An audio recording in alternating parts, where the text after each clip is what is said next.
Welcome to the mine of the Thunderbird. Wait, can we make that echo? Thunderbird! High in the Purcell Mountains of British Columbia, we're going back almost 100 years to one of the highest elevation mines in all of Canada.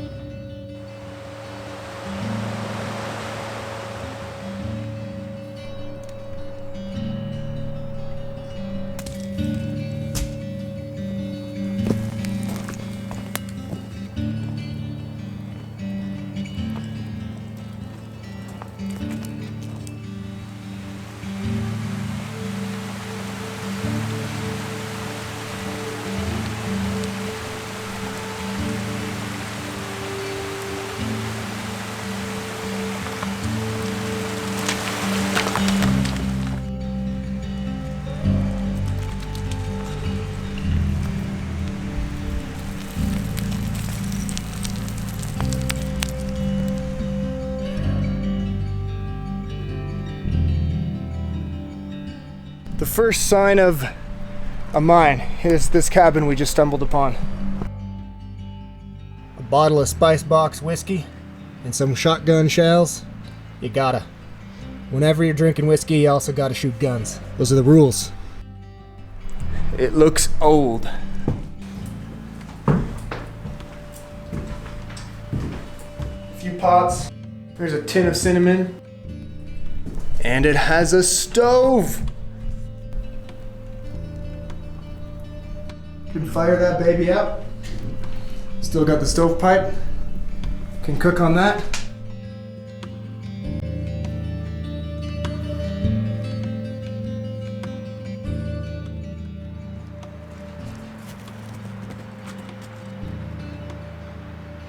It smells like old wood. That's what it smells like.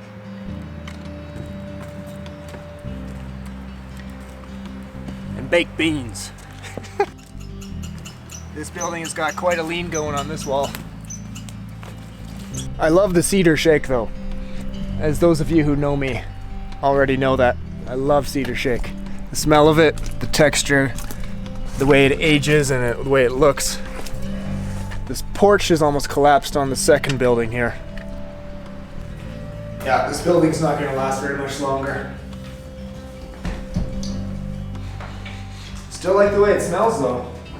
Smells like a cabin. This must have been a bunkhouse. 3 rooms in this bunkhouse. If you use this outhouse, you're gonna be in for a wild ride. Right off the edge of the cliff. When you can say you literally dropped a bomb in the outhouse. These cabins were the main camp at 7,500 feet elevation, just below tree line. But the mine itself was still 1,000 feet higher above the trees.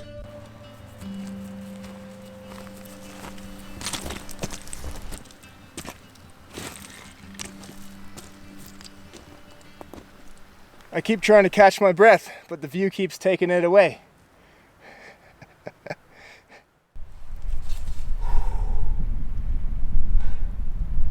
That climb is something, Nate. Seriously.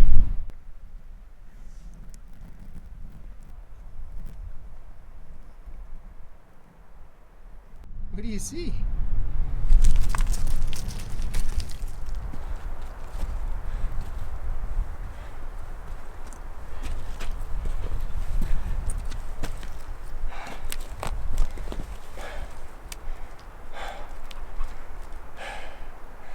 Wow, this place is ridiculous.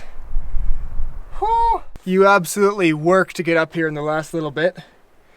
It's so steep, it feels like 50 degrees. And every step is tough.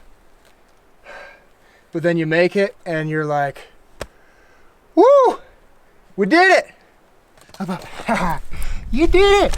You did it. This is an absolutely stunning location for a cabin. It's hard to imagine the work that went into it to build it here, and then the fact it still exists when it could be wiped away by avalanches or rock slides or hit by lightning and burnt down.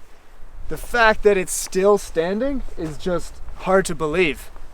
And I don't think it'll be standing for that much longer because of the roof is starting to rot and it'll cave in, and if an avalanche doesn't get it first. The real name for this mine is Excelda. It was only called Thunderbird because that's the name of the company which owned it. And very little information at all is online about this. It's tough to find anything about it. I only saw one blog post from 5 years ago of 3 dudes who came up here and slept in this shack, and kudos to them. That is a badass achievement. Mount Nelson is the impressive mountain behind, and all this moisture in the air has had clouds covering the peaks the whole time, so I haven't seen it. My head is literally almost in the clouds where we are here, but I'm really glad to be in the sunshine because the air is pretty chilly up here. How you doing up there, bud? How are you? While I boiled water for some instant coffee, I heard rockfall and saw a solo mountain goat on the cliffs above me. He curiously peered down for a bit, like he was saying hello, and then carried on his way up. Now, some people say in Canada that we don't have ruins and abandoned places like Europe does. And that's true. We don't have stone castles and Stonehenge and cathedrals, 1,000 years old like Europe does. But we have places like this, mines on the side of mountains. Our styles are just different. I think both places are both beautiful in Europe and here in Canada and North America. And they're just different. They're not worse in any way. In fact, like, this is just spectacular. And ours are more fragile. If it's made out of wood, it's more susceptible to burn or, get wiped away by an avalanche. So they're totally different styles of abandoned places. I'm attracted to these places. I feel a pull. They're incredibly beautiful. And I love to go off the beaten path to these forgotten spots. And I also feel obligated to document them as a way of preserving them for history. I think the people who worked here would respect that. I think what they did was tough, and it's worth drawing attention to not forget them and the history that was here.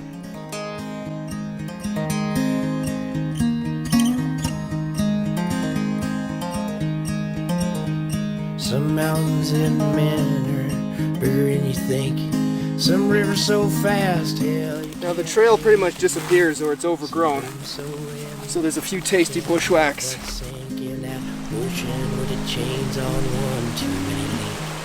I'm a laid back one and I've been one so long. I ain't perfect, you can tell by my song. Brothers, forgive me for all of my wrongs. The Lord, He's calling and it's time to go home. Say what you will and do what you must. That rain's coming soon, boys, gonna clear up this dust. And I ain't had a home in so very long, but I'm heading to the house, boys, I'll leave the light on. A big thank you to Willy T. Taylor for letting me use his song.